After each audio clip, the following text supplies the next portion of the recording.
नमस्कार। कार्यक्रम श्रोतासँग सांसदमा यहाँहरूलाई हार्दिक स्वागत छ। म राजेन्द्र प्रकाश ढकाल।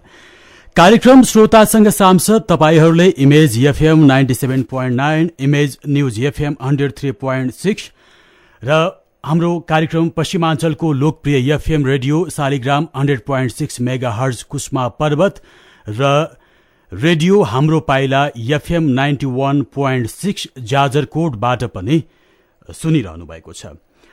कार्यक्रममा हामीले मुलुकको पछिल्लो राजनीतिक अवस्था र समसामयिक विषयमा केन्द्रित रहेर व्यवस्थापिका संसदका एकजना सांसदसँग छलफल गर्ने गर्दछौं। आज हामीसँग हुनुहुन्छ नेकपा माओवादी केन्द्रका सांसद रामनारायण भिडारी। तपाईहरूले पनि हाम्रा अतिथि माओवादी केन्द्रका सांसद रामनारायण भिडारीलाई आफ्नो प्रश्न सोध्न सक्नुहुनेछ। त्यसका लागि स्टुडियोको फोन नम्बर 400656 र 40065525 मा तपाईले सम्पर्क गर्नुहोला। प्रश्न सोध्दा सटीक र छोटो प्रश्न राख्न पनि म यहाँहरूलाई अनुरोध गर्दछु। अहिले मुलुकको प्रमुख कार्यभार अन्तर्गत 2074 माघ 7 गते भित्र तीनै तहको निर्वाचन सम्पन्न गराउनु पर्ने रहेको छ। तर सरकारले अहिलेसम्म पनि निर्वाचनको मिति घोषणा गर्न सकेको छैन। सबै दल निर्वाचन गराउनु पर्ने पक्षमा एकमत जस्तो देखिए पनि निर्वाचनको मिति घोषणामा ढिलाइ हुँदा एक खालको अन्योल देखिएको छ। हिजो साँझ बसेको प्रमुख 3 दलको बैठकमा वैशाख मसान्तरभित्र निर्वाचन गर्ने सहमति भयो भनिएको छ। तर पनि दलहरूले त्यसको मिति निर्धारण गर्न अझै सकिरहेका छैनन्। किन हुन सकिरहेको छैन निर्वाचन मिति घोषणा, कसको कारणले भइरहेको छ ढिलाइ, यी र यस्तै विषयहरूमा आज हामीहरू छलफल गर्नेछौँ। निर्वाचनको मिति घोषणा हुन नसक्दाखेरि संवैधानिक प्रावधानलाई भेट्न सकिँदैन कि भन्ने चिन्ता आम रूपमा उठ्न थालेको छ। यदि 2074 माघ 7 गते भित्र निर्वाचन हुन सकेन भने त्यसले एउटा संवैधानिक रिक्तता र संवैधानिक संकट, राजनीतिक नैतिकताको प्रश्न नेपाली राजनीति सामु उठ्नेछ र त्यसको कारणले उत्पन्न हुन सक्ने विग्रहका स्थिति, ती चुनौतीपूर्ण दिनहरू पनि दलहरूको सामु रहेको देखिन्छ। त्यसैले चाँडोभन्दा चाँडो निर्वाचनको मिति घोषणा गरेर मुलुकको राजनीतिको अड्किएको पाटोलाई अगाडि बढाउनु पर्ने आवश्यकता रहिआएको छ। प्रमुख दलहरू निर्वाचनको मिति घोषणाको लागि हामीहरू तयार छौं, निर्वाचन गर्न तयार छौं भनेर भनिरहँदा पनि निर्वाचनको मिति घोषणा हुन सकेको छैन। प्रमुख प्रतिपक्षी दल नेकपा एमालेले तत्काल निर्वाचनको मिति घोषणा गर्नुपर्ने माग उठाइरहेको छ। त्यसै गरेर नेपाली कांग्रेस, माओवादी केन्द्रका सांसदहरूले पनि, नेताहरूले पनि निर्वाचनको मिति घोषणा गर्नुपर्ने कुरा दोहोर्याइरहेका छन्। तर पनि सरकार निर्वाचनको मिति घोषणा गर्न सकिरहेको छैन। मधेस केन्द्रित दलहरूलाई साथमा लिएर मात्रै निर्वाचनको मिति घोषणा गर्ने भन्ने सरकारको तयारी जस्तो देखिन्छ। तर पनि छलफलहरू घनीभूत रूपमा अगाडि बढ्न सकिरहेको छैन। त्यसले गर्दाखेरि पनि निर्वाचनको मिति घोषणामा ढिलाइ भइरहेको छ। यी र यस्तै विषयमा छलफल गर्नको लागि आज हामीसँग नेकपा माओवादी केन्द्रका सांसद रामनारायण भिडारी हामीसँग सम्पर्कमा हुनुहुन्छ। स्वागत छ सांसदज्यू यहाँलाई कार्यक्रममा। धन्यवाद। अब सांसदज्यू, संविधानले त एउटा बाध्यात्मक व्यवस्था गरिसकेको छ 2074 माघ 7 भित्रै तीनै तहको निर्वाचन गर भनेर। तर दलहरूको अहिलेको क्रियाकलापलाई हेर्दाखेरि त्यो प्रावधानलाई दलहरूले बिर्से कि जस्तो देखिएको छ। यदि यो प्रावधानलाई दलहरूले बिर्से भनेर हामीले भन्यौं भने यो कुरा सही हुन्छ कि गलत हुन्छ सांसदज्यू? सही गलत नभनौं। हजुर, वास्तवमा दलहरूले बिर्सेको होइन, अलिअलि हेलचक्राइ गरेका हुन्। तर हिजो नै तपाईँले समाचार पाइसक्नुभयो। 3 दलका शीर्ष नेताहरू बसेर अब निर्वाचन ऐन चाहिँ जति छन् संसदमा विचाराधीन, ती ऐनहरूलाई तुरुन्तै चाहिँ यो 14 गते भित्रैमा पास गरिसक्ने र त्यस पछाडि लगत्तै तुरुन्तै स्थानीय तहको चुनाव, स्थानीय निकायको होइन, स्थानीय तहको चुनाव, अहिलेको नयाँ संविधानले गरेको चुनाव चाहिँ को मिति घोषणा गर्ने भनेर तय भएको छ। अलिकति चाहिँ नि हाम्रो देशको नेता अथवा पार्टी हामी सामाजिक के भन्छ अन्तिममा गएर काम गर्ने हाम्रो शैली भावनाले समय छाउन्जेल उग्राएर बस्ने अलि अन्तिम पुगेपछि चाहिँ नि झटपट निर्णय गर्ने गर्दा कहिलेकाहीँ यस्ता सवालहरू आउँछन्। अहिले चुनाव हुन्छ, वैशाखको अन्तिममा देशको सुरुतिरै चुनाव हुन्छ स्थानीय तहको, त्यसपछि अरू तहका चुनाव पनि हुन्छ प्रदेशको र सङ्घीयको। तर अब यस्तो खालको बाचाहरू त दलहरूले चाँडै नै जस्तो मङ्सिरभित्रै गर्छौँ भन्ने खालको पनि कुराहरू आएको थियो, त्यो पनि हुन सकेन। अब बाचा बन्धन गर्दै जाने अनि त्यसलाई फेरि बिर्सँदै जाने परम्परा पनि देखिया छ कि तपाईँले भन्नुभयो नि एउटा अन्तिम समयमा आएर निर्णय गर्ने परिपाटी छ। हुन त विगतका केही अभ्यासहरूले त्यस्तो पनि देखाएको छ, तर कतिपय महत्त्वपूर्ण निर्णयहरू अन्तिम घडीमा पनि हुन नसक्या पनि नेपाली राजनीतिमा त्यस्ता प्रशस्तै उदाहरणहरू छन्। यो पनि हेर्दाखेरि त्यस्तै खालको दिशातर्फ गइरहेको छ मुलुक, होइन र?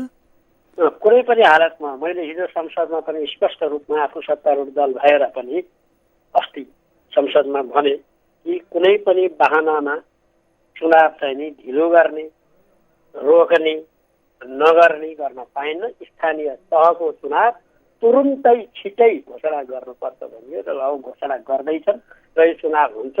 हामी सबै नेपाली, सबै तपाईँहरू मिडिया र सबै चाहिँ नि राजनीतिक कर्मी, राजनीतिक दल सबैले चाहिँ नि चुनावमा जाने मानसिकता बनाएर काम गर्न थाल्नु पर्यो। अब चुनाव हुन्छ। त्यही त अब मैले अस्ति शुक्रबार तपाईँले संसदमा सम्बोधन गरेको कुरालाई पनि सुने, हेरेँ। बडो जोरदार रूपमा चाहिँ नि अब यो निर्वाचनको मिति घोषणा गर्नुपर्छ भनेर तपाईँले आवाज उठाउँदै हुनुहुन्थ्यो। नेपाली कङ्ग्रेसका उपसभापति रामचन्द्र पौडेलले पनि जोरदार रूपमा आवाज उठाउनु भयो। अब एमालेका सांसदहरूले पनि आवाज उठाउनु भयो। उठाउन त कुरा सबैले उठाइराख्नु भएको छ। त्यही एउटा भीमरावले एउटा प्रश्न पनि गरे, मैले सुनिराखेका थिएँ, कसले रोकिराखेछ यो चुनावको मिति घोषणा गर्न सरकारलाई? भनिदियोस् हामीलाई, भित्रकै शक्ति हो कि बाहिरको शक्ति पनि भन्दै हुनुहुन्थ्यो। अब यो रोकिएको कुरा चाहिँ के हो? किन सरकारले अब यत्रो आवाज उठ्दै पनि संविधानले व्यवस्था गरेको प्रावधान त्यत्रो बाध्यकारी व्यवस्था हुँदै पनि निर्वाचन मिति घोषणा गर्नमा ढिलाइ हुनु त शुभ सङ्केत त होइन नि सांसदज्यू, होइन र? शुभ सङ्केत पनि होइन। भीमरावलजीले उहाँ प्रखर वक्ता पनि हो, होइन? त्यस कारणले उहाँले चाहिँ प्रश्न, राजनीतिक प्रश्न गर्नुभएको हो। वास्तवमा रोकेको तपाईँहरू सबैलाई थाहा छ, संविधान संशोधनको बारेमा संसदमा विचाराधीन छ। एमाले भन्छ यो संशोधन चाहिँ कुनै पनि हालतमा संसदमा छलफलै गर्न पाइँदैन भनेर अड्डी लियो। चुनावको चाहिँ के अरे यो संसद अवरुद्ध गर्यो, करिब 1 महिनाभन्दा बढी संसद अवरुद्ध गर्यो। अब त्यसको कारणले गर्दा संसदमा निर्वाचन सम्बन्धी विधेयकहरू प्रस्तुत हुन पाएनन्, या प्रस्तुत भएका विधेयकहरू छलफल गर्न पाएनन्। छलफल भएका विधेयकहरू पारित गर्नको निम्ति संसदमा प्रस्तुत हुन सकेन। यो कुरा तपाईँले पनि जाने छ, मैले जाने। अब कसले रोक्यो भनेर उहाँले प्रश्न गर्नुभयो भने जवाफ संसद अवरुद्ध भएर रोक्यो। संसद अवरुद्ध किन भयो भन्दा संविधान संशोधन गर्न, छलफल गर्न समेत, पेश गर्न समेत, दर्ता गर्न समेत पाइन्न भन्ने एमालेको कुरा थियो। अब अर्को पक्ष छ, तपाईँले देखिराख्नु भएको छ, मधेस केन्द्रित दलहरू। मधेस केन्द्रित दल के भन्छ? संविधान संशोधन परिमार्जन सहित गर्नुपर्छ र पारित हुनुपर्छ, नत्र हामी चुनाव गर्न दिँदैनौँ भन्छ। मधेस केन्द्रित दल पनि नेपालकै हो, एमाले पार्टी पनि नेपालकै हो। अब यी दुईटा जुधेर संसद अवरुद्ध गरे अथवा चाहिँ निर्वाचनलाई लिङ्गरिङ गरे। अनि त्यसै भएर मैले अस्ति तपाईँलाई याद गर्नुभयो कि भएन, कैँचीका दुईटा धार हुन्छन्, दुईटा धार दुईतिर फर्केका हुन्छन्। त्यो दुईटा धार दुईतिर फर्केकोमा चलाउने हात चाहिँ एउटै हुन्छ, बुढी औँलो र तोर औँलो, दुईटामा कैँचीका पाखा चलेका हुन्छन्। कतै यी दुई थरी एउटै ठाउँबाट चलेर देशलाई चाहिँ अब अनिर्णयको बन्दी बनाउने कैँची बार हमला भएको त होइन भनेर प्रश्न गरेका थिए। मेरो पनि त प्रश्न थियो। त्यसो भने अब तपाईँले एउटा कुरा उठाउनु भयो कि यो संविधान संशोधन विधेयकको टुङ्गो लगाउन नसक्दाखेरि यो अलमल देखियो भन्ने अब तपाईँको भनाइबाट यो कुरा बुझ्यो।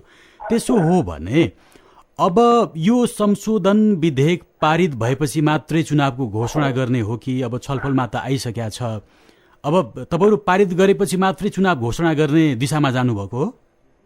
अब यस्तो छ, संसदीय व्यवस्था मधेस केन्द्रित दलले पनि मानेकै हो, बरु माओवादीले नमाने हो भनौँ न होइन। एमाले पनि मानेकै हो।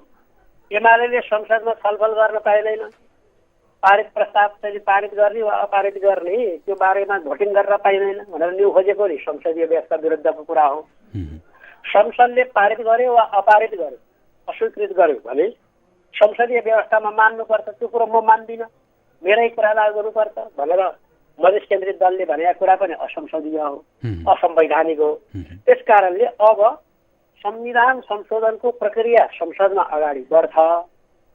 पास फेल के हुन्छ संसदले जान्ने कुरा हो। 2/3 बहुमत नभई संविधान संशोधन हुँदैन। त्यसकारण मधेस केन्द्रित दलले पनि संसदको निर्णय मान्नुपर्छ। संसदमा छलफल गरेर पारित हुने वा नहुने कुरालाई पनि एमाले मान्नुपर्छ। तर आफ्नो पक्षमा कुरा आएपछि मान्ने नत्र नमान्ने त परिपाटी देखिएकै छ मुलुकमा। गर्न पाइन्न। त्यो गर्यो भने त अब खेलको नियम मिच्यो नि। खेलको नियम मिचेपछि त खेलाडी कि बाहिर जानु पर्यो, त्यो खेलमा भाग लिनु भएन। नत्र त्यस कारणले मैले तपाईँले सोधेको प्रश्नको भन्दै थिएँ कि संविधान संशोधनको प्रक्रिया अगाडि बढ्छ। त्यही क्रममा नै के अरे यो स्थानीय तहको चुनाव पनि तपाईँले भनेअनुसारकै मूल्य मान्यतालाई दलहरूले पालना गर्लान् र हिजो अस्ति पनि देखिएन त्यो आफ्नो चाहिँ स्वार्थभन्दा फरक खालको कुराहरू आउने बित्तिकै विरोध गर्ने र संसद बहिष्कार गर्नेदेखि संसद अवरुद्ध गर्नेसम्मका कामहरू चलिआएको छ। त्यस्तो भएको खण्डमा के गर्न सकिन्छ त भने के अरे संविधान संशोधनको प्रक्रिया टुङ्गो लगाइन्छ। निर्वाचन मिति चाहिँ त्योभन्दा अगाडि नै घोषणा भइसकेका हुन्छ। निर्वाचनमा गइन्छ, जनताले निर्वाचनमा फैसला गर्छ र मधेस केन्द्रित दललाई। तर हिजो मात्रै सांसदज्यू हिजो एउटा समाचार म तपाईँलाई स्मरण गराउँ। हिजो संघीय समाजवादी फोरमको राजनीतिक ब्युरोको बैठक बसेको थियो। त्यो बैठकले एउटा के निर्णय गर्यो भन्दाखेरि अहिलेकै अवस्थामा संविधान संशोधन विधेयकलाई हामीहरूले पास गर्न सक्दैनौँ। यो विधेयकलाई परिमार्जन नगरेसम्म यसलाई समर्थन गर्न सक्ने अवस्था छैन र चुनाव हुन सक्ने अवस्था पनि छैन भनेर ठुलै घटकले ठुलै दलले अब निर्णय गरेका छ मधेस केन्द्रित दल अन्तर्गतको। अब त्यस्तो निर्णय हुँदा हुँदै पनि अब आशा गर्ने ठाउँ हामीले कसरी चाहिँ विश्वास गर्ने, आशा गर्ने? तपाईँलाई छुट्टो शब्दमा भन्ने हो भने चुनाव हार्ने अथवा चुनावी माहौल बनाइन सकेका दलहरूले यसो भन्नु स्वाभाविकै हो, चुनाव गर्न दिन्न भन्नु। हुनसक्छ भोलि माओवादीले चुनाव हार्ला होइन, माओवादी केन्द्रले, तर हामी चुनावमा भाग लिन्छौँ, चुनाव हुन्छ, चुनाव घोषणा गरिन्छ, चुनावमा गइन्छ। उहाँहरूले जुन प्रकारले चाहिँ नि चुनाव गर्न दिन्नौ या चुनावमा भाग लिन्नौ भनेको उहाँहरू चुनावी मानसिकतामा तयारी नै हुनुहुन्न। उहाँहरूलाई चुनावदेखि डर लागिराखेको छ भन्ने यो कडा भाषामा मैले भने। अब नरम भाषामा भन्ने हो भने उहाँहरूले त्यसो गर्नुहुन्न, चुनावमा भाग लिनु पर्दछ। उहाँहरूले संविधान संशोधनको कुरा चुनावबाट जितेर आउने, संसदमा 2/3 बहुमत ल्याउने, आफूलाई मन परे अनुसारको ढुक्कसँग संविधान संशोधन गर्ने प्रक्रिया त यही हो नि। संसदीय खेल संविधान सभाले बनाएको, त्यो संविधान सभालाई मधेस केन्द्रित दलले पनि मानेकै हो, एमाले मानेकै हो। त्यस कारणले उहाँहरूले चाहिँ नि आफैले बनाएको संविधान, जहाँसम्म संविधानमा हामीले बहिष्कार गरेका थियौँ भनेर उहाँहरूले भन्नुहुन्छ, त्यही संविधान अन्तर्गत उहाँहरू अहिले बसिराख्नु भएको छ। त्यही संविधान अन्तर्गत तलब भत्ता खाइरहनु भएको छ। त्यही संविधान अन्तर्गत व्यवस्थापिका संसदमा काम गरिराख्नु भएको छ। तर उहाँहरूको भनाइ त अब गणितीय रूपमा यी अब मधेस केन्द्रित दलले अन्य दलले उठाएका मागहरू सम्बोधन गर्न सक्ने अवस्था नेपालको परिस्थितिमा छैन। गणितीय रूपमा त्यो सम्भव छैन। जनबल र जनसङ्घर्षबाट सडकबाट यो कुरालाई पूर्ति गर्नुपर्छ भन्ने मनस्थितिमा हुनुहुन्छ नि त उहाँहरू। त्यो पनि त अब त्यति अस्वाभाविक त होइन लोकतन्त्रमा फेरि। होइन, ठिक छ, जनताको आन्दोलनले व्यवस्था नै परिवर्तन गर्यो। हामी अहिले व्यवस्था परिवर्तन गरेर बसेका छौँ आन्दोलनकै हकमा होइन। त्यो कुरा गर्न त उहाँहरूलाई छुट छ, तर राज्य पनि किन कर्तव्य दिनु भन्छन् त्यही गर्नु नसकेर अलपत्रा पर्न त भएन नि। राज्यले पनि चुनाव गर्नुपर्ने। संविधान संशोधन भनेको सामान्य प्रक्रिया हो, नियमित प्रक्रिया हो। संविधान संशोधन गरेर जाँदा कुनै चिज बिग्रिँदैन। अहिले पेश भएको संविधान संशोधन भयो भने चाहिँ मधेस केन्द्रित दलहरूले पनि मान्नुपर्छ। एकैचोटि सबै संशोधन हुँदैन, संशोधन क्रमिक रूपमा हुने हो। र जनमत अनुसार हुने हो।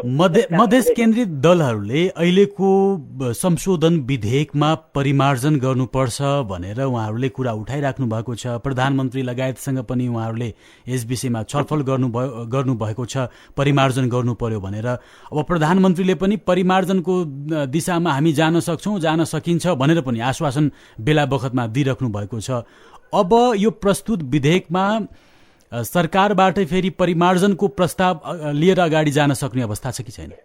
सरकारले परिमार्जन गर्दैन। अब परिमार्जन गर्ने भनेको संसदमा संविधान संशोधनको विधेयक उप संशोधनको म्याद हुन्छ। त्यो म्यादमा चाहिँ नि आफूलाई अब लागेको कुरा संशोधन मान्य सदस्यहरूले गर्नुहुन्छ। त्यो संशोधनमा चाहिँ नि परिमार्जन भएर आयो र संसदले त्यसलाई पारित गर्यो भने संविधान संशोधन परिमार्जन भएर पास हुनु पनि सक्छ। त्यही त उहाँहरूले उठाइरहेका चित्त नबुझेका विषयहरू जुन जुन कुरालाई समावेश गर्नुपर्छ भनेर भन्नुभएको छ, त्यो दिशामा तपाईँहरू असन्तुष्ट दलहरूसँग छलफलमा हुनुहुन्छ कि हुनुहुन्न? मैले जान्नु होइन, हाम्रो पार्टीका केन्द्रीय नेता अथवा अध्यक्ष कमरेड अहिलेको प्रधानमन्त्री उहाँले नियमित रूपमा छलफल चलाइराख्नु भएको छ। यो संशोधन छलफलमा आएर पारित भएको खण्डमा चुनावमा भाग नलिने भन्ने मधेस केन्द्रित दलहरूको जुन भनाइ छ त्यो बाहिर उहाँले राजनीति गर्नुभयो। जस्तो अब हामी माओवादीले पनि त यो संविधान मानेका छैनौँ नि, हामीले त वैकल्पिक संविधानको छुट्टै दस्तावेज चाहिँ संविधान सभामा पेश गरेका थियौँ नि। त्यस्तै उहाँहरूको राजनीतिक कुरा हो। यही कुरा लिएर उहाँहरू चुनावमा जानुहुन्छ। मधेसलाई हेप्यो अथवा मधेसलाई दिएन, मधेसीको भएन भन्ने नारा लिएर उहाँहरू चुनावमा जानुहुन्छ। चुनावमा मधेसी जनताले उहाँहरूलाई मतदान गर्यो भने उहाँहरू बहुमतमा आउनुहुन्छ। त्यो कुरा त उहाँले मान्नु पर्यो नि। भनेपछि तपाईँहरूले भित्री रूपमा नाडी छाम्या भनौँ न मधेस केन्द्रित दलहरूको यो प्रस्तावलाई मतदानको प्रक्रियामा लगिदिए मात्रै पनि उहाँहरूको चित्त बुझ्ने अवस्था रह्यो। यो पारितै हुने सम्भावना होला नहोला त्यो त छुट्टै विषय भयो। हेर्दाखेरि पारित हुने सम्भावना पनि न्यूनै जस्तो देखिन्छ। अब त्यसले गर्दाखेरि त्यसलाई मतदानको प्रक्रियामा लगिदिए मात्रै पनि मधेस केन्द्रित दलहरूको फेस सेभिङ हुने अवस्था देख्नुभयो त्यसो भने? नेपाली काङ्ग्रेस र माओवादी केन्द्र मिलेर बनेको यो सरकारले ठुलो रिस्क मोलेर संविधान संशोधन ल्याएको होइन, मधेस केन्द्रित दलकै कुरा सुनेर। त्यस कारणले उहाँले यो कुरा भुल्नु भएन नि। एमालेको त्यत्रो प्रतिकार भयो, एक महिनाभन्दा बढी चाहिँ संसद अवरुद्ध भयो, उहाँहरूले ठुलो आन्दोलन गर्नुभयो। त्यत्रो प्रकारको चाहिँ रिस्क मोलेर रुकुम रोल्पाका जनताहरूसँग चाहिँ आन्दोलनको निम्ति चाहिँ उहाँहरू जानुभयो। त्यत्रो कुरा चाहिँ मोलेर अहिले यो सरकारले संविधान संशोधन ल्याएको कुरालाई अझ पुगेन भएन भनेर न्यु खोजेर यो सरकारलाई असहयोग गर्नु उहाँहरूको धर्म र कर्म दुईटै होइन। त्यस कारणले उहाँहरूले यो चुनावमा जानुपर्छ, भाग लिनुहुन्छ। संविधान संशोधनको बारेमा पारित हुन्छ हुन्न भन्दा मेरो विचार पारित पनि हुन्छ। किनभने एमाले सहितले यो कुरालाई अब आत्मसात गरिसकेपछि संसदमा छलफल हुने रहेछ। एमाले त हेर्नुहोस् न, पहिला प्रधानमन्त्री बन्न यो संविधानले मिल्दैन भनेर उत्पाद गर्यो, त्यसपछि प्रधानमन्त्री बन्यो। अहिले यो संसदमा छलफल गर्न कानुनले मिल्दैन भनेर उत्पाद गर्यो। सर्वोच्च अदालतले कानुनले के हो छलफल गर्ने भन्नु। त्यस कारण मैले हिजो संसदमै हो छलफल गर्ने थलौँ। संविधान कस्तो बनाउने, कानुन कस्तो बनाउने, विधेयकहरू के पेश गर्ने, यो संसद बाहेक कहाँ पेश हुन्छ त? यो संसद बाहेक कहाँ छलफल हुन्छ त संविधानको बारे? अर्को आधिकारिक निकाय कहाँ छ त? त्यस कारणले आधिकारिक निकाय भनेको, अथेन्टिक निकाय भनेको संसद काम चलाउ हुँदै सरकार मात्रै काम चलाउ। यो संसद सार्वभौम सत्ता सम्पन्न नेपाली जनताको निर्णय गर्ने थलो हो। त्यस कारणले संसदले गरेको कुरा एमाले मान्छ र मधेस केन्द्रित दलले पनि मान्छ। अब मैले अलिकति थोरै प्रसङ्ग परिवर्तन गर्न खोजेँ सांसदज्यू। जस्तो अब संसदमा निलम्बित अख्तियार प्रमुख अब लोकमान सिंह कार्की विरुद्धको महाभियोगको प्रस्ताव यत्तिकै थन्किरहेको छ।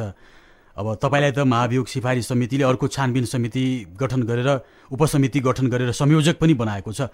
अब यो चर्चित मुद्दा छ एउटा, यसलाई तपाईँहरू अब कसरी अगाडि बढाउनुहुन्छ? अब हेर्नुहोस्, हाम्रो समितिमा अथवा महाभियोग सिफारिस समितिमा यो काँडा आयो भन्दा संसदको पूर्ण बैठकबाट आयो। संसदको पूर्ण बैठकले किन पठायो? छानबिन गर भनेर पठायो। अब हामी त्योभन्दा दायाँ बायाँ जान सक्दैनौँ। संसदको पूर्ण बैठकले पर्दैन छानबिन गर्न, अब छानबिन नगर फिर्ता पठाइदिए भनेर नभने जेलसम्म हामीले संसदको पूर्ण बैठकको सर्वसम्मत निर्णय हो गरिएको छ, एकजनाको विरोध छैन। यस कारणले यसलाई हामी छानबिन प्रक्रिया अगाडि बढाउँछौँ। छानबिन प्रक्रिया केमा बढाउँछौँ त भन्दा माननीय सांसदहरू 157 जनाले प्रस्तावमा लेख्नु भएको छ यो कसुर गर्यौँ, यो काम गरे हुनाले महाभियोगको प्रस्ताव चाहिँ हामी पेश गरेका छौँ भनेर जे बताउनु भएको छ ती 7वटा विषय छन् लगभग। ती 7वटा विषयमा हामी अनुसन्धान गर्छौँ, छानबिन गर्छौँ, तहकिकात गर्छौँ, केही मान्छेलाई बुझ्छौँ, केही मान्छेसँग चाहिँ बयान गर्छौँ, गराउँछौँ। यी सबै काम सकेर हामी फुल हाउसमा प्रतिवेदन पेश गर्छ हाम्रो महाभियोग सिफारिस समितिले। उपसमितिले चाहिँ नि अहिले अनुसन्धान छलफल गरिराखेका छ। अहिले अख्तियार दुरुपयोग अनुसन्धान आयोगलाई शुक्रबार नै पत्र पठाएर, बिहिबारै हो के अरे आज पत्र पठाएर हामीले त्यहाँ अनुचित कार्य सम्बन्धी यो नयाँ संविधान आएपछि के चाहिँ आदेश भए, कस्ता पत्राचार भए, कुन निकायमा भए त्यो सबै फीहरिष्ट सहितको छायाप्रति पठाइदिनु भनेर पत्र पठाएका छौँ। त्यसै गरी नेपाल सरकारको मुख्य सचिवलाई पनि पत्र पठाएका छौँ। अब त्यो पत्रहरू प्राप्त हुन्छ, त्यसपछि हामी 15 दिनको हामीलाई म्याद छ।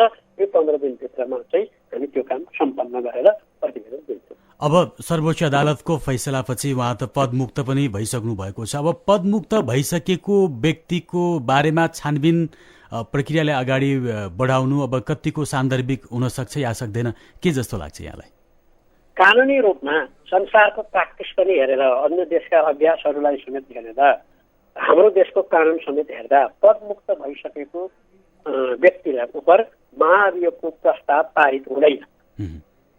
अब महाअभियोगको प्रस्ताव पारित नहुने नै भएको हुनाले हामीले महाअभियोग सम्बन्धी उहाँलाई स्पष्टीकरण लिनुपर्ने थियो नि लोकमानजीलाई। त्यो स्पष्टीकरण पनि हामीले लिएनौँ, 7 दिनभित्र लिनुपर्ने।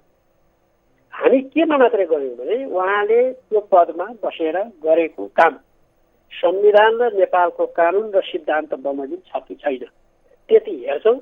छैन भने कुन कानुन आकृष्ट हुन्छ, के गर्नुभएको रहेछ भन्ने कुरा संक्षिप्त रूपमा हामीले प्रतिवेदनमा उल्लेख गर्छौँ, त्यति मात्रै। श्रोता, तपाईहरूले यतिखेर सुन्दै हुनुहुन्छ कार्यक्रम श्रोतासँग सांसद र आज हामीसँग नेकपा माओवादी केन्द्रका सांसद रामनारायण बिडारी हुनुहुन्छ। तपाईँले पनि उहाँलाई प्रश्न सोध्न सक्नुहुनेछ। त्यसका लागि तपाईँहरूले हाम्रो स्टुडियोको नम्बर 40065626 मा सम्पर्क गर्नुहोला। यतिखेर कोही श्रोता हामीसँग सम्पर्कमा हुनुहुन्छ। हेलो हजुर, नमस्कार। नमस्कार हजुर, को बोल्नुभयो, कहाँबाट? कार्की स्वयम्भूबाट। के भन्नुभयो, फेरि नाम भन्नुहोस् त? ओम कार्की। ओमजी, यहाँको प्रश्न के छ? माननीयज्यू नमस्कार। नमस्कार ओमजी। मैले के भन्न चाहेँ भनेदेखि हाम्रा 3टा दल छन् यो देशमा राज्य सञ्चालन गर्ने। त्यसमध्ये तपाईँहरूको र चाहिँ कांग्रेसको अनि एमालेको। तपाईँहरू चाहिँ पनि त्यसै गरी विरोध गर्न जानुभयो भने कुनै पनि उठाउनै दिनुहुन्न, केही मुद्दै उठाउन दिनुहुन्न। 50औं दिनसम्म चाहिँ नि संसद अवरुद्ध गर्नुहुन्छ। कांग्रेस विपक्षमा छँदा पनि जस्तो त्यो योभन्दा अगाडि चाहिँ कांग्रेस विपक्षमा हुँदाखेरिमा भूकम्प पीडितलाई चाहिँ 5 लाख रुपियाँ दिनुपर्छ भनेर चाहिँ अब 40-45 दिनै चाहिँ कति चाहिँ अवरोध गर्यो। अब एमालेले अहिले त्यसै गरी गरिरहेको छ। त्यो गर्दै पनि तपाईँहरूले चाहिँ जुन त्यो उसको चाहिँ यो सीमाङ्कनको विषयको चाहिँ विधेयक चाहिँ बलजफ्ती चाहिँ त्यहाँ पेश गर्नुभयो। अब यस्ता कुरा बलजफ्ती पेश गर्न चाहिँ सक्नुहुन्छ। यहाँको मलाई आपत्ति कहाँनिर लाग्यो भने चुनावमा जान विपक्षीले चाहिँ विरोध गरेर दिएन भन्नुभयो र मैले यी राखेँ र त्यो जुन यो सीमाङ्कनको चाहिँ विधेयकलाई त्यहाँ प्रस्तुत गर्दाखेरिमा यहाँहरूले त्यो चाहिँ चुनावको पनि त चाहिँ घोषणाको चाहिँ विधेयक लान सक्नुहुन्थ्यो होला। त्यो चुनावको चाहिँ लान नसक्ने त्यो विधेयक चाहिँ लान सक्ने किन होला? धन्यवाद हुन्छ। राम्रो गर्नुभयो, धन्यवाद तपाईँलाई। त्यो 1 महिना चाहिँ चुनावको नि लगिएन, संविधान संशोधन नि लाग्न सकिएन। 1 महिनापछि चुनावको संविधान संशोधनको पनि प्रक्रिया अगाडि बढ्यो, चुनावको चाहिँ सम्बन्धी कानुनहरू पनि सबै प्रक्रिया अगाडि बढ्यो। अहिले प्रक्रिया अन्तिम रूपमा पुग्यो। अर्को कोही श्रोता यतिखेर हामीसँग सम्पर्कमा हुनुहुन्छ। हेलो हेलो हेलो हजुर, को बोल्नुभयो, कहाँबाट हजुर? म दीपक शर्मा बोले। हजुर दीपकजी, यहाँको प्रश्न के छ? मेरो प्रश्न के भने सामान्य 2टा प्रश्न। एउटा त के भने हजुरको इमेज जुन च्यानलबाट त्यो बेलबहादुर ठाकुरज्यू हुनुहुन्थ्यो नि, हजुर हजुर, उहाँ चाहिँ कतातिर किन हराउनु भयो? अनि अर्को उहाँलाई के छ भने महाअभियोगको जुन उहाँहरूले जुन भन्नुभयो कि अलि दबाब तरिकाले गर्दाखेरि उहाँसँगको सम्पर्क हाम्रो काटिएको छ। अर्को कोही श्रोता फेरि हामीसँग सम्पर्कमा हुनुहुन्छ। हेलो, म विश्वनाथ श्रेष्ठ सामाकुसीबाट। हजुर विश्वनाथजी। माननीय सांसदज्यू जोजोलापा, मेरो सानो छोटो प्रश्न छ। महाभूकम्पको उपलब्धि यो संविधान हो भन्ने मेरो व्यक्तिगत धारणा छ। अब यी अति बाधा नेताहरूले अर्को महाभूकम्प कुरिरहेको हो कि निर्वाचनको मिति तोक्नलाई कस्तो लाग्छ यहाँको विचार? धन्यवाद। धन्यवाद विश्वनाथजी। धन्यवाद विश्वनाथजी। अब त्यस्तो होइन, निर्वाचनको मिति तपाईँले 1 हप्ताभित्रैमा पाउनुहुन्छ। अब तयार भएर बस्नु होला चुनाव गर्नु भने विश्वस्त गराउन चाहनुहुन्छ जनताहरूलाई। अर्को कोही श्रोता फेरि हामीसँग सम्पर्कमा हुनुहुन्छ। हेलो हेलो हेलो, नमस्कार। नमस्कार, को बोल्नुभयो, कहाँबाट? म श्याम पौडेल सुनसरीबाट। श्यामजी, यहाँको प्रश्न के छ? म के भन्न चाहन्छु भने अहिले उहाँले हाम्रो विधायक सरले भन्नुभयो नि, योभन्दा अघिल्लो पल्ट नै भन्नुभएको थियो, हामीले धेरै प्रश्नवाला सोध्यौँ। म अहिले के भन्न चाहन्छु भने नि, हाम्रा लोकमान सिंह कार्कीलाई उहाँहरूले महाअभियोग लगाउनु भयो। सिफारिस गर्ने व्यक्ति तपाईँहरू, शपथ खुवाउने व्यक्ति तपाईँहरू, सारा सबै प्रमोसन मिलाउने तपाईँहरू। अहिले तपाईँहरूको नाङ्गो झार हुने भयो, अब हाम्रो चाहिँ भण्डाफोर हुने भयो भनेर उहाँलाई महाअभियोग लगाउनु भयो। अब हामी के भन्न चाहन्छौँ भने नि, अब महाअभियोग तपाईँहरू जस्ता व्यक्तिहरूलाई हामीले लगाउन चाहन्छौँ। तपाईँ के भन्नुहुन्छ विषयमा? धन्यवाद। जनताले नेतालाई महाअभियोग लगाउने भने चुनावमा हराइदिने हो, नामेट गराइदिने हो, त्यही हो महाअभियोग। नत्र संवैधानिक व्यवस्था अनुसार नेतालाई महाअभियोग लगाउने व्यवस्था हाम्रो संविधानमा छैन। जहाँसम्म तपाईँले पहिला सिफारिस गर्नुभयो, नियुक्ति गर्नुभयो, अहिले महाअभियोग लगाउनुभयो भन्नुभयो। कोही मान्छेलाई सिफारिस गरेर नियुक्ति गरे मान्छेले धोका दियो, कानुन विपरीत काम गर्यो, संविधान विपरीत काम गर्यो भने जुनसुकै मान्छेलाई कारवाही हुन्छ नि। त्यस्तै साना साना मान्छेलाई अभियोग लाग्थ्यो, ठुला ठुला पदमा बसेकालाई महाअभियोग लाग्ने हो। संविधानले त्यही व्यवस्था गरेका छ। त्यसकारण नेताहरूले आफूले गरेको काम पनि गलत रहेछ, ठिक रहेनछ, यो मान्छे पनि गलत रहेछ भनेर महाअभियोगको प्रस्ताव पेश गरेर आफूले सार्वजनिक रूपमा प्रायश्चित पनि गर्नुभयो र महाअभियोगको प्रस्तावलाई कारवाही अगाडि बढाउने काम पनि गर्नुभयो। त्यस कारणले उहाँहरूले अब यो रियलाइजेसन हुन्छ नि, आफूले चाहिँ पश्चाताप अथवा आफूले त्यो स्वीकार गर्नुभयो, त्यो मान्छेले नियुक्ति गर्नु गलत रहेछ भनेर बुझ्नु। तर लोकमानज्यूको प्रश्नमा उहाँले गरेका काम कारबाहीहरू अब कति ठिक बेठिक त त्यो छुट्टै पाटोको विषय भयो। तर सर्वोच्चले उठाएको एउटा फन्डामेन्टल कुरा उहाँको योग्यता सम्बन्धीमै प्रश्न उठ्यो।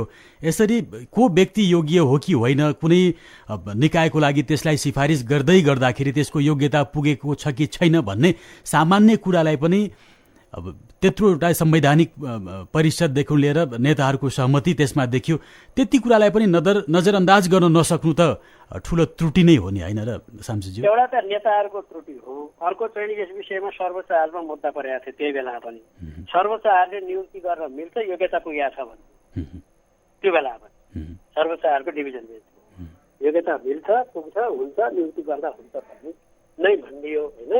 त्यसबाहेक उहाँले पनि नेताहरूले सर्वोच्च आयोगलाई त्यो मान्ने नै भए। दोस्रो, नेताहरूले सुरुमा किन यो प्रस्ताव गरे भन्ने कुरा, अब परिस्थिति त्यस्तै थियो होला, दलहरूको विचार कुरा मिलेन होला। उस्तै लोकेन्द्र बहादुर चन्दलाई र सूर्यबहादुर थापाजीलाई बहुदल आइसकेपछि नेताहरूले प्रधानमन्त्री बनाए, कमल थापाजीलाई उप प्रधानमन्त्री बनायो नि हामीले, अहिले संघीयता गणतन्त्र आइसक्यो। त्यस्तै प्रकारले केही परिस्थिति बनायो होला। तर अहिले प्रायश्चित गरिसक्यो त्यो कुरा, अब धेरै चर्चा गरिरहनु परेन। सर्वोच्च आयोगले जे बोल्यो त्यो ठिक बोलिसक्यो। अब सर्वोच्च आयोगको कुरा सबैले मान्नु पर्दछ, त्यही कुरालाई अगाडि बढाउनु। अर्को कोही श्रोता यतिखेर हामीसँग सम्पर्कमा हुनुहुन्छ। हेलो हेलो हेलो हेलो नमस्ते। नमस्ते, को बोल्नु, कहाँबाट? यहाँको प्रश्न के छ? यहाँको प्रश्न के छ? हजुर, चुनाव भन्नुहुन्छ नेताजीहरू। चुनाव त अब ज्ञानेन्द्रको पालामा पनि भएको थियो, त्यस्तै चुनावको सपना देख्नुहुन्छ कि जस्तो लाग्छ हामीलाई। हाम्रो अब खै त संशोधन प्रस्ताव लगेर 2 थरी कुरो गर्नुहुन्छ सत्तारूढ दलको नेताजीहरू। त्यही हो मेरो प्रश्न। नमस्कार।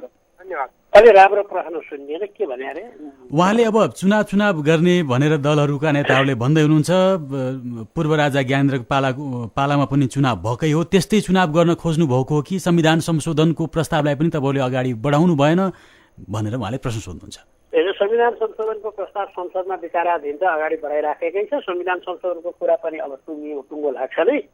अब चुनाव गर्ने भने गणतन्त्र संविधान तपाईँले चुनेका जनताका प्रतिनिधिहरूले बनाएको संविधान अनुसार संविधानले निर्धारित गरेको समयमा गर्न लागेको चुनावलाई तपाईँले ज्ञानेन्द्रसँग लगेर बाँच्नु भएन जस्तो लाग्छ है मलाई त।